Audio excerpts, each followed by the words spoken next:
Hi, I'm David Gambrill, Editor-in-Chief at Canadian Underwriter and host of CU Interview, a new segment of our award-winning podcast series, What's on Deck.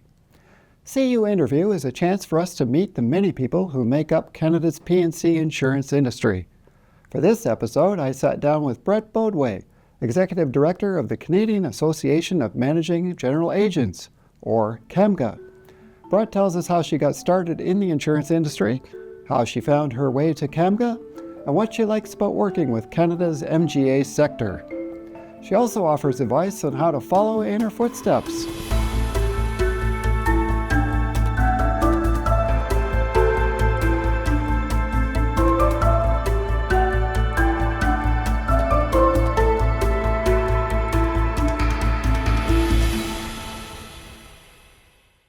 How did you get into the industry, Brett? Well, David, I actually do think that my start was really cool, possibly the most interesting part of my whole career. So it's all downhill from here. But how I started was, so I graduated from university with a business degree from Western, specialization in finance and economics. And a friend of the family said, why don't you go work in insurance? And he had a connection to the company, the Dominion of Canada General Insurance Company. So at the time, the Dominion was interested in hiring university graduates with a business background. And so I didn't really interview for any specific job. It was really just come on in and talk to us and we'll see where we can put you. And I said in that interview, I'd really like to work in marketing and communications. And they said, well, we actually don't have a department like that here, but we'd like to. But that individual who's going to run that department is on a maternity leave. So why don't you start now at the Dominion? We'll just, we'll keep you busy. And then within a year, you can get into the field that you're more interested in. So my first title was called head office assistant. And essentially I was an assistant, or an EA would be common to what I was doing for the executive team at the Dominion, which really was my first year on the job, a bit of a note taker, travel companion, just to get a sense of how the industry works. And the majority of that time of my very first year of work was spent with the CEO of the Dominion at the time, George Cook. So, what an indoctrination. I just got to sit and observe and listen and inquire, after the meetings with, head of regulatory bodies, IBC, trade associations, broker deals, just to be a fly on the wall of how these executives speak and talk, what the hot issues of the day were. And, the people that we were meeting with probably don't remember me, but in that first year, I remember them. And I was listening and indexing everything in that first year of times, which was like, what a hot start. And, immediately I fell in love with the industry, just being exposed to such interesting people right away. That is very cool. Yeah. I'm interested in where you went from there. It clearly started off pretty hot and heavy in the executive side of things. How'd that translate throughout your career in that path? Yeah. Well, I already told you that was the most exciting part. So, but I'll tell you the rest of the story. And I kind of, I like to say my little joke I have right now is that just like Taylor Swift has her eras, I've had my eras too. So, I did the carrier era with the Dominion. Then I went to the broker era, and now I'm in my MGA era. So just quickly, when I was after that first year of being a head office assistant, I did get my chance to work in the communications and marketing department at the Dominion, where I cut my teeth on some, baseline communication strategies. And also I became a people manager in that role, which is a great start. Then I went from there, I went to the IBAO, Insurance Brokers Association of Ontario. I started there. I'm continuing on my marketing and communications trend as a director of communications and member relations. So that portfolio included things like the IBAO convention and events, which eventually I moved out of that and became more interested in the operations side of things, really zoning in more carefully with regulation, advocacy work with the government, HR, and managing the staff at the IBAO. And when I left IBAO after 12 years, I was the chief operating officer. So I kind of had a good sense of how the Ontario broker market worked. So 6 months ago, I then started my MGA era, where I am now the executive director of CAMGA, which stands for the Canadian Association of MGAs, which again is a trade association, but for the MGA sector of the industry. So that was my path. Thinking for those who may not know necessarily watching this podcast what an MGA actually is, can you tell me a bit more about the role of an MGA, what it does? Describe it. Well, before I answer that question, I will just tell you that I've been doing this cross Canada tour, talking with people from across the industry, regulatory bodies, brokers in multiple provinces. And I start my conversation by always asking them, on a scale of 1 to 10, how would you rate your comprehension of the MGA sector? 10 being high, 1 being low. I guess ask them by a show of hands. And it's amazing how many people are rating themselves lower than a 5 on a scale of 1 to 10 of their comprehension. And I just think that's given how big the MGA sector is and how important of a role they play in the sector, it's an interesting anecdote to share. We do need to increase the conversation and the story around the role MGAs play in the insurance system. But so I would say in a nutshell, MGAs are outsourced underwriting. They operate under delegated underwriting authority with a capacity provider or an insurer in the background. And they often specialize in underwriting commercial and specialty risks within the industry. So I'll give you a couple examples. Covering the liability risk when you're testing a new pharmaceutical drug, that understanding the pharmaceutical and the liability that comes with testing in a pilot phase would be an example of what an MGA would underwrite, because they have that special skill set and they have that concentrated data in order to do that properly. Oil and gas is another sector, which it's specialized. It requires a certain skill and a specific institutional knowledge of what's going on in that sector.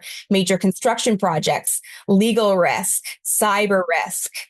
These are the areas that the MGAs really play well, but they are not an insurance company and they are not a broker. They live in between. And that is what an MGA is in a nutshell. Tell me what you like about what you're doing currently. What is the work involved that you're doing, and tell me what you like about it. Well, I think that I'm a unique intersection of skills of both trade association leadership and insurance industry understanding. And I do think that that's quite unique. Just because you know a lot about insurance doesn't necessarily mean you know how to run a trade association. Trade association in itself is a skill. So I was very excited to sort of marry both worlds and get the opportunity to lead a trade association. So that's sort of the personal reason why I made the leap. But in general, I'm learning a lot about the MGA sector. And I think it's such a fascinating group, growing quickly. I think it's, we talk a lot about how insurance is the backbone of the Canadian economy. We talk about how Canada doesn't work without insurance. And I would say that insurance doesn't work without MGAs. And I think it's really interesting right now, just in terms of a political and economic context. We're talking about major infrastructure projects. We're talking about digital sovereignty. We're talking about our natural resources and exporting them around the world. And it's the MGAs that are really going to play a massive role in making all of these projects work. So it's just an interesting time to be a part of an industry that is both growing, but also playing such a critical role to the Canadian economy, which is, on top of everybody's mind right now. What aspects of your job do you like the most? For you, what makes this fulfilling? Well, when I was looking to take a new role and I knew it was time to make the leap and go into that next phase of my career, I really had a bit of a heart to heart with myself about what it is that I wanted. And I knew I wanted to run a trade association, but I was also really sad and sentimental about the idea of leaving the insurance industry. And I think, and that's because of the people and the relationships, everybody says it's a relationship business, and it really is. And I thought that I would be the most effective in that next phase of my career if I was able to take my network with me, and I was able to have people that I could talk to. I knew exactly who to call. I knew right away what I needed to build and what organizations I needed to integrate myself within in order to do what was best for the MGAs and have them be positioned properly in the marketplace. So what do I love about it? I mean, it's the people. It's that, the social capital that you built when you were in your first job or the first era of your career reappears in your third job, which is where I am now. And, your peers that you built relationships with become a little bit of a trust currency, and it leads to success. And I just think that's so cool. I'm learning that now in my third job. And what's interesting is I have 20 more years left to go of work before I'm at retirement age. So gosh, I just can't imagine what things are going to look like as we keep building these relationships and we keep working within this sector. Terrific. Obviously, over the course of your career, you've had mentors. I'm just curious who they might have been. What kind of advice did they give you that you found very helpful? Sure. I mean, I started this interview talking about my early days and getting to work with executives, and just as a note on mentorship in general, I would say just being able to have a seat at that table and just to be a fly on the wall, not much of a contributor, but just an observer, was so valuable to the later stages of my career. And, if anyone is listening can take anything away, I would be, if there's anyone that's, really enthusiastic and wanting to learn, you don't have to necessarily give them any responsibilities, but just allowing them to be an observer and be a part of these conversations, and listen to the way people talk and how they discuss things and how they address problems is so valuable in the later stages of the career. So that opportunity was huge. I also really subscribe to the philosophy of you can't be what you can't see. So just being, a woman in the insurance sector, I'm very fascinated by watching how other senior female leaders have worked, how they speak, how they act on a panel, how they conduct themselves in an interview. So that's been valuable and helps something I can hopefully pay forward as well as I step into the next phases of my career. So many mentors and a great opportunity. Part of the reason why I want to stay in the sector. Obviously, there are a lot of women who would like to follow in your footsteps, potentially even to an executive role. Is there any advice that you could pass along to them about how they could succeed doing that? Well, I don't think that there are many people in the insurance industry who say that they want to be a trade association person. That's kind of rare.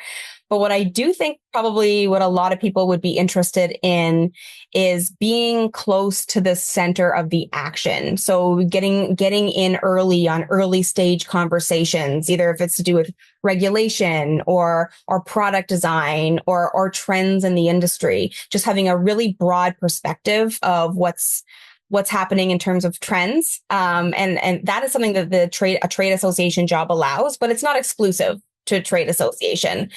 So I would say if you're somebody that wants to be close to positions and decisions of influence that are being made in the industry, maybe I could offer 3 tips. The first one would be build social capital and do it early in your career. It casts a wide net of trust, and you do it in your early days, and you will continue to see those benefits reappear when you're in your third leg of your journey, like I am right now. Second one, it's obviously biased, but I would say volunteer with an association. And it doesn't even need to be an association. It could be the Insurance Institute or, there's so many different committees, charitable organizations, but volunteering with those groups exposes you to people, conversations, levels of data that you wouldn't get in your daily job. And when you know better, you do better. It again expands that network. So if you ever have the chance, I would say do it, expose yourself to the bigger picture. The third piece of advice is just, it's all about evidence. I think that people are promoted into jobs that they're already doing. So think about the job that you want and be intentional about getting exposure to the type of work that is needed to be done in that job. And so that when you apply for that job, you're able to show evidence, hard evidence that you've been able to conduct yourself in that way to do that job. And David, I have one more, which is a bit more of a personal story, but I will share it anyway. And this is really for all the working parents out there. And it's someone told me that when the best time to make a career move that has a little bit of a risk attached to it is when your kids are 5 years old. They said that the best time to make a move as a parent was between when your kids are around 5, so that you have time to cut your teeth. They're not babies anymore. They're also not teenagers that are maybe getting themselves into trouble or ruining their future prospects. So for myself, I was quite intentional about my timing. My kids, who are twins, are 7 now. I started this process of looking for the next thing when they were 5. And my thinking was, and this is just my advice, is that I have some time, a few years now, to really cut my teeth, grow in this new role until that next phase of my parenting journey. So that's just something personal that I'll also share as well. That wraps up today's episode. We hope you enjoyed the discussion. Thank you for tuning in, and we'll see you next time on CU Interview, part of Canadian Underwriter's award-winning What's on Deck podcast series.